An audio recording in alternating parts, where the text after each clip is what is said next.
Hi, this is David Spencer. I'm Michael Hunter. We're from the podcast Thank You Internet, but today we are here with Realm of Gaming, covering Comikaze. It's day one.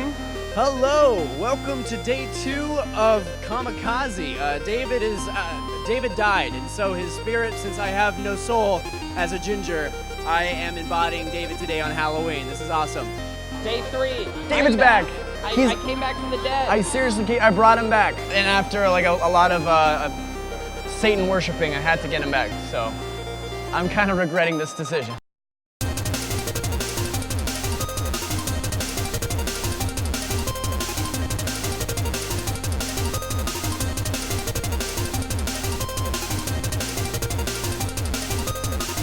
So we are here with John Goff, comic book artist and writer, but also he's written parts of Halo Evolutions. That's correct? Yeah, that's true. So tell us, how did you get involved with writing for a video game universe? I had a bit of an inside track when I worked on Halo Evolutions. I actually worked for 343 Industries. Oh, nice. So I worked on the licensed product, so all the extended universe stuff, the toys and the books and the comics and things like that. So what's it like trying to write an extended universe for a game? I mean, I imagine with gaming, the kind of story you make in a video game is very different than the kind of story you tell in written universe. How do those two worlds collide? Well, I mean, Halo's been colliding since Fall of Reach, which came out when CE basically hit, right? Like, so they've had the extended, they've had the marriage between the extended universe and the gameplay universe from basically day one. Yeah. So I mean, it's easier than you may think for a universe like that. Everyone at 343 knows the universe very well. They know where they want to take it. They know which pockets they want to hit. They know what information they want to dole out. They know what information they kind of want to hold back to let the players explore in game. So I mean, it was easier than you'd think, I guess. Awesome. So what's a fun moment in the book, without giving away like a major spoiler, like a fun moment in the book that you had the most fun writing? The most fun writing I had with that particular story was just the opening. Like, I didn't know what I was going to do with these characters necessarily. I just sat down and like the first word in my story is hey.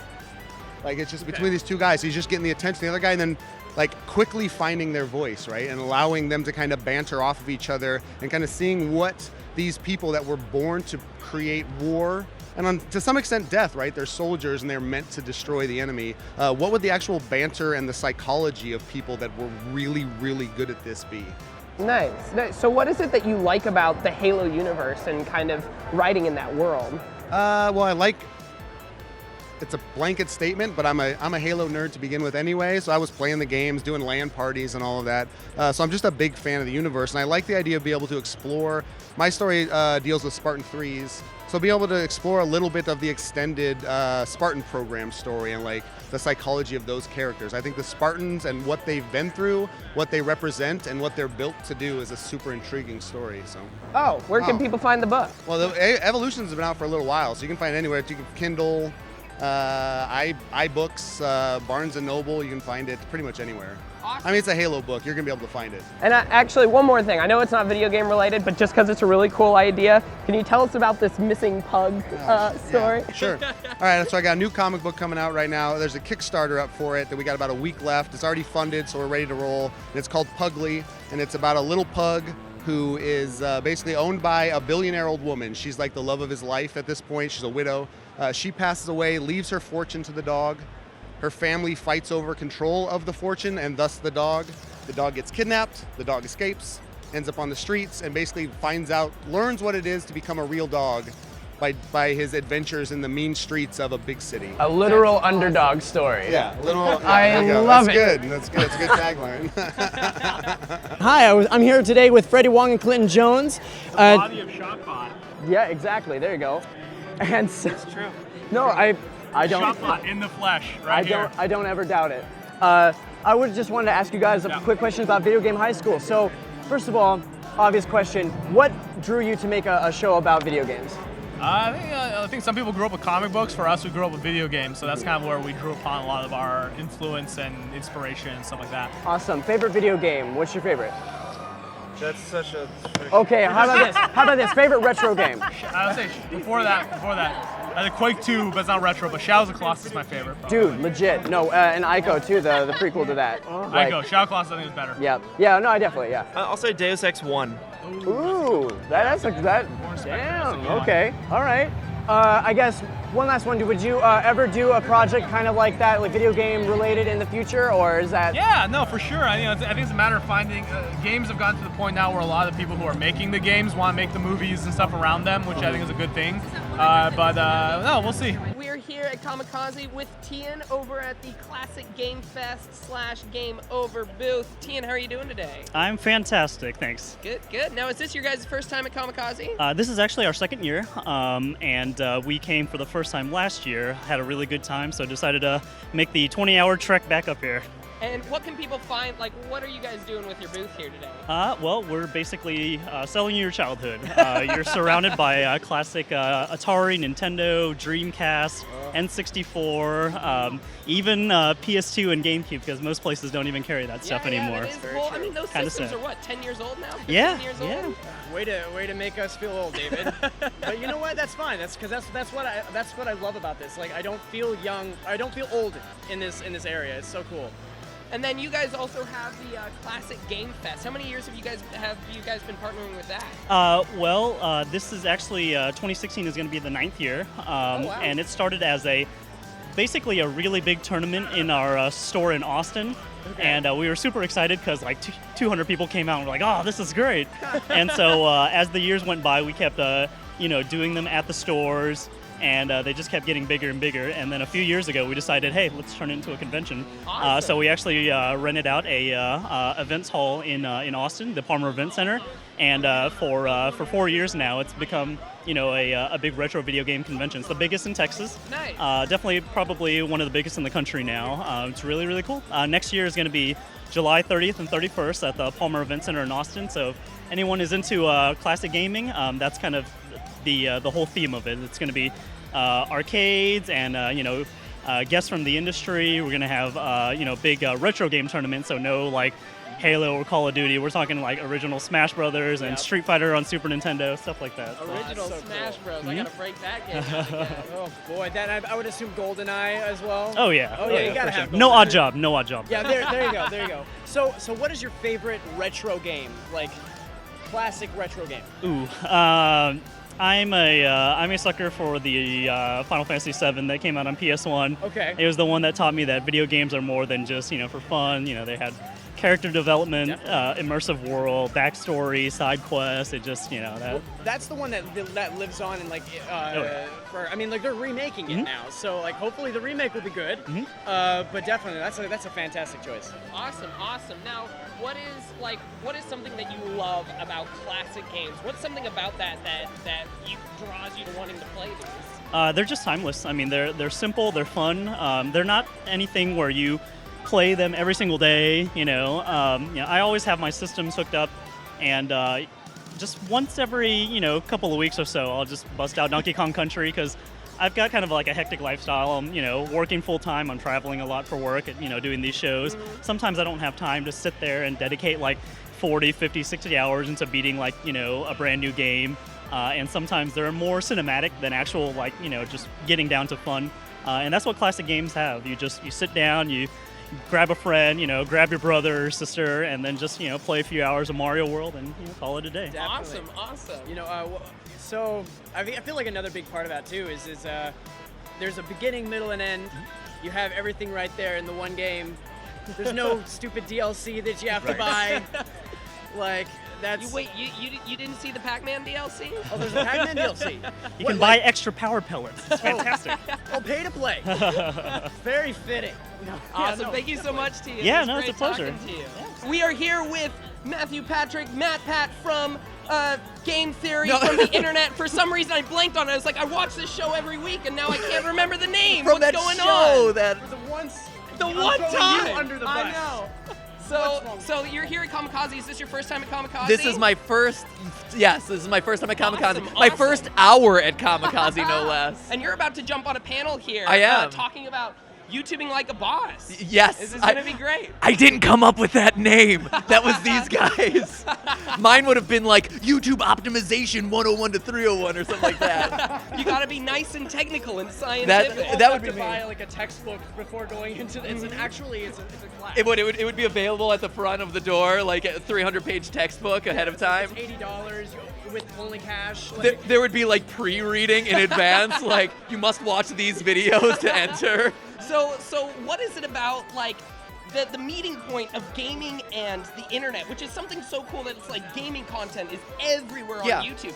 Like, where do you think that connection is? Why is it gaming that's exploded so much as opposed to, I don't know, maybe fan films about kittens? Well, I guess that's fan another films. thing. I'll have you know, That's the fan other films thing. about kittens have also exploded. I don't know. Have you ever been on the internet? Internet. Do you internet? No, actually, I think a big part. There's two reasons, right? I think two major reasons. One is the fact that gaming-related content, especially in the style that you see online and especially on YouTube, never had an outlet before the internet, right? Like TV, traditional media didn't really respect gaming and game-related entertainment in a way that like the internet does, right? And so like you had G4, and that was like kind of gaming, but like not really. It was more like tech stuff. Yeah, it was more. It was more. It wasn't like hardcore. Like, hey, I want to play games and have fun playing with other people or watching other people play. So the internet was the first place that really made that accessible to people, which is why it's exploded. The secondary reason, though, is algorithmic, right? So of course I'm going to talk about algorithms because I'm that guy. But so the way YouTube works, right, is it optimizes for videos that drive long retention sessions. Like if I'm watching a video for 15 minutes and then I'm inspired to watch, more videos that are also long, YouTube will be like, wow, this channel's really good, this video's really good, let's give it a lot of promotion. Yeah. And so gaming content is really easy to produce quickly and cheaply, right? And people watch it. People are excited to watch personalities play for long stretches of time, and it's easy to do that on kind of a daily basis. And so it functions really well with what YouTube's algorithms are optimizing for, which is that just kind of like easy to produce once a day, 15 minutes a day, watch sessions. So it's this combination of you're meeting a niche that never had that was never had an outlet to begin with, coupled with these algorithmic reasons that YouTube is just kind of like elevating even higher. That's awesome. So what are your thoughts on YouTube Red then, since we're on the topic? Oh man, YouTube Red. Honest. How much time do we have? Well, it's interesting because like I can see it working both ways. For a new series for YouTube Red. I do, yeah, which I'm really excited about. So basically, what happened is fans of the channel will know the sub-series Reality Check, which is basically me and a bunch of other gamers going out and having real-life experiences that are similar to the ones that you're playing in the games, right? And we analyze the science, the math, the psychology, and then there's like a challenge component where it's like, okay, now you're training with a SWAT team, or you're going into a plane and doing barrel rolls. That's cool. Yeah, it's really cool. And that series obviously was expensive to make, and so the two episodes that exist of it, I had to do in partnership with a brand, right? But YouTube saw the series and they're like, hey, we really want to make this a thing. We really believe in the content that you're doing. We really believe in the series. Will you do this in partnership with YouTube Red? And of course I said yes, but one of the things that I wanted to bring to the table with YouTube's help was not only just episodes of the show, but now you as a fan, you've watched the episode, but how can you experience that with us? I'm like, it's cool that they watched us train with the SWAT team. It's cool that they watched me, do barrel rolls, but how can we get the fan to be a part of this? And so that's why there's an added component to this series now, which is, hey, here's the standalone episode, but now here's a 360 VR experience that each episode's gonna come packaged with, where now all of a sudden you pull out your phone and you're like, hey, I'm gonna go down into the Minecraft mines with you and experience this with you. Or like Five Nights at Freddy's. I'm hoping one of the episodes will be about Five Nights at Freddy's, where it's like we're partnering with a Stan Winston school to do animatronics, and now all of a sudden, like, you're sitting there as the security guard alongside us and getting jump scared with it. I'm not watching that right, video. no, but like. So like now all of a sudden, thanks to the funding of YouTube, I'm able to kind of like make this a regular series, and in a way that, because VR stuff is really expensive, so YouTube is helping to foot the bill there, and now all of a sudden the fan has like a way to engage with us, which has always been my goal with the series. So anyway, that's a long story about that. No, that's great. Here, one more thing before I let you go. Yeah, I didn't really talk about YouTube Red. So anyway, no, real quick, just to answer the original question about YouTube Red, I think, it's one of those things that right now there's not enough information about user behavior, right? We'll have to see how people engage with the platform, because first off, I don't think a lot of people have subscribed off the bat, so it's one of those things that's going to take a long time to really enact and really make an impact on the ecosystem and how much money people are actually earning off of YouTube. So I think it's going to take a long time. It's not going to be as like, oh my gosh, November, everyone gets this free subscription and I'm going to lose a lot of money. I don't think that's going to be the case.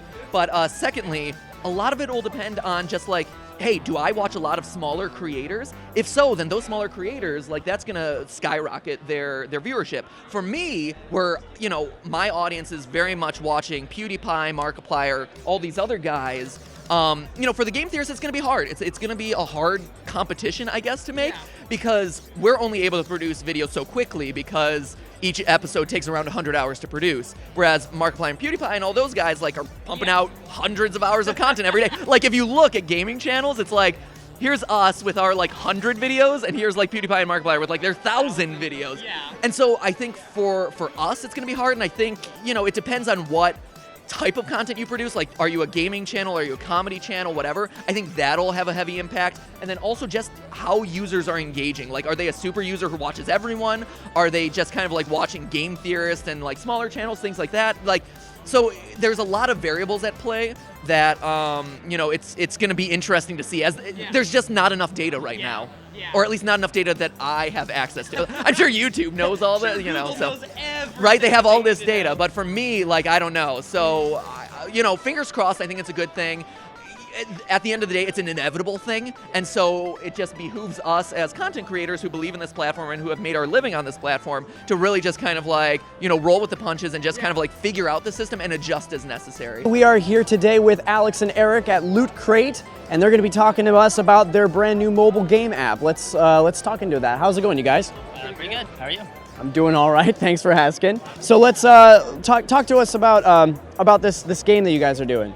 So it's Kill Me Again. It just came out about a month ago. It got featured in both the Google Play and the Apple iStore. Well, that's awesome. So it's available right now for download, and it's like an action puzzle RPG. So basically the way it works is you make these matches in free-form puzzle matches, and the more matches you make, the stronger your attack will be and the more zombies you'll kill. See, I think that's awesome. The fact that it's you could also move the different puzzle pieces around, right? Right. So that you can create the best possible combo. Right. So as you're moving the puzzle piece around, it'll push the other pieces back, so you can start to make bigger and bigger combos, cover the board with combos. See, that's awesome. Yeah, but even though it's a puzzle game, it also adds RPG elements to it. Like you can level up your character that you're fighting with. We have different characters to choose from. And they all have different skills, different armor sets, different weapon sets. And so as you're playing, you're trying to get more coins, more experience, so you can level up your, basically beef up your characters, Definitely. So what do you guys think is the most fun part about this game? So we have chain skills in the game. Okay. So basically, as you continue to level up, like Eric was saying, you start to unlock these chain skills. So if you make a 4-match and a 3-match, it'll start to do bigger and bigger combo sets. Okay. So you start to unlock, as you play through the game, you get hidden bosses that you start to take down. So it's like this massive one-on-one Rocky fight between you and this huge zombie. Oh, that's awesome. Yeah. Like, did you have anything to add to that, or? No, he pretty much covered it pretty well. Oh, that's awesome. Yeah. Okay, and so it's a free app then? Yeah. It's got in-app purchases, but if you come by the Loot Crate booth, you can spin the wheel and get some free stuff. Legit. Let's do that. I love this, like the little chibi art. Here we go. No whammy, no whammy, no whammy. Oh, so 50. close to 100. Damn. Alrighty. Good. Awesome. So on the back there's a promo code, get you some free stuff. You can also enter KMMA Loot Time. We partnered up with Loot Crate. It's KMMA Loot Time. It'll give you some free Loot Crate stuff. Oh, legit. Yeah. Well, thank you so very much, you guys. Again, Alex and Eric, right? Oh my God, this is so cool. Definitely check this app out. You're going to use this red button right here as your main attack, and these 4 buttons up top are going to be your superpowers. Okay. So in the Captain Steamhammer mission, you can start it if you want. basically Stan is stuck in the Egyptian exhibits inside the museum, and you have to escort him out without him getting hurt, okay? Okay. So he's going to head up those stairs, and you have to follow him, and any enemies that are in your way, you need to take out. Okay. So, yeah, first things first is go up the stairs. Smashing. There you go. Oh, jeez. Yeah, so Don't hit let him those get guys. hit. There you go. Use your main attack. Wow. Awesome. Yeah. There you go. Look at all the spinning. So Oh, there. jeez. What are those? Like, they Wait, look can I like hurt Yeah. green Stan Lee? like they look like the goblins. If I punch things next No, to you Stan cannot Lee. hurt Stan Lee, Okay, good. thankfully. Yeah, Stan Lee is he's a immortal. frail old man, so you have to be careful. I know. I didn't want to hurt him. Yeah, I yeah. don't It's wanna a good break question. him. It's a good question to ask before you start swinging that hammer everywhere. You just So- kill him in one hit. You're just like, Yeah, oh, you failed. yeah. Like, oh, sorry. The game's over. Yeah. But every superhero has a arch nemesis that they fight against. So, for example, Steamhammer fights up against the Sandwich, and she has all Sandwich. the Sandwich. I'm not making this up. And she has all these different sand minions that are with her. So you fight sand skeletons, sand beetles, sand mummies. There's Oh, a no. giant boss at the end for you to fight here. So every storyline for each hero is kind of unique and has different interesting enemies for you to fight. That's legit. Yeah, it's pretty great. So how long has the game been in development then? So we've been developing this game, I think, across maybe 6 or 7 months, and it's been out for a couple months now. So very cool. yeah, this is our second time at Comikaze. We demoed like an early beta version last year, and then this year it's been nice to actually have the game out and showcase it again. Definitely. In a more finished state. This looks really good. Yeah. Yeah, it's Look at great. it being awesome. Yeah, it's available on iOS and Android, so if you guys have smartphones or tablets, you can pick it up for free at either of those locations. Legit. Yeah. Now, so how was getting Stan Lee involved? How did you guys get Stan Lee involved? What was that whole story? It was great. So what we did is we said we want to make a superhero game. We reached out to PAL. We sent him a whole bunch of different concepts for different heroes, and Stan really dug it. He picked out the ones that he liked the best, and those are the guys that you're seeing in game right now. Nice. So So- he actually chose the characters? Yeah, he gave us input on which characters he liked, which ones he didn't like, and things like that. So it was really cool to be able to work with him in that capacity. So who's your favorite character to play in the game? I like the twins personally. It's really cool because you get to play as two characters at once, and they kind of move in unison and attack in unison. So they're almost like the ice climbers from Smash Bros, which have always been a fan favorite. So yeah, so they're definitely my top pick out of the 3 heroes we have available. Awesome, awesome. Very cool. Well, I'm not sure. Did we introduce him? I Yeah, feel we didn't actually Oh get an yeah. introduction. Sorry guys, I'm Matt Vroman. I'm one of the game designers at F84. So we're a small studio up in North Hollywood. There's about 9 or 10 of us that worked on this game. So it's cool to be here at Comikaze and show it off to everyone. And this is out on your smartphones. Go be a superhero with Stan Lee. Yeah, exactly. That's really cool. Well, Yeah. thank you for allowing us to Yeah, play. Yeah, it. of thank you. course, It was a anytime. blast. Yeah. And here we are at the end The end of it all. of Comikaze. So much fun. I'm ready to fall asleep, Michael. How about you? Oh, you could not have said it any better, more eloquently. That is exactly where I'm at right now. Michael, what did we learn today or this weekend? Be better prepared for the next convention, since this was my first. I learned how to properly use audio equipment and make sure things are recording. There you go. That's something I didn't know how to do 2 days ago. And I learned to host by myself and to embody my co-host. There you go. That's something I learned how to do. But seriously, this was a really great convention. Honestly. It's Comikaze definitely seems like a home for being a fan. Like it's like, you know, all the focus on cosplay, all the cool fan stuff happening. I mean, half of the panels and things were about fan films or fan documentaries or all these cool things. And, you know, it really feels like this is the fan-run convention. Like some of the other bigger conventions are just a way to, you know, advertise for whatever. But this is a place where you come because you like things and you want to just be around things you like. I feel like it's even stronger than that. This is where everybody who's passionate about everything nerd shows up here. All the attention that goes into these outfits, the fact that even right next to our cameraman right now, we got Deadpool. You know, and he's chatting up. What's up, Deadpool? How you doing? Hey, come here. Come on in, man. don't worry. We're How you all doing, out of fresh Deadpool? out I'm of doing chimichangas. Doing good, doing good. I love to see, and this is exactly what I was saying. The amount of detail that goes into every outfit, man, and it's just the passion is right there. And I love it. You can kind of see these, but I kind of got in a fight with Cap over a little argument. Yeah. I'm not gonna mention it. I hate you, Cap. But it was pretty good. Exactly. No, I get you, man. Yeah, Thank you, Deadpool. Yeah, thanks, Well, Deadpool. thank you. And with that, There you go. See my movie next year. And with that, the things that happen at conventions, go to them. Go to them, have fun, bring all your friends. It's an amazing time to be had. Thank you, conventions.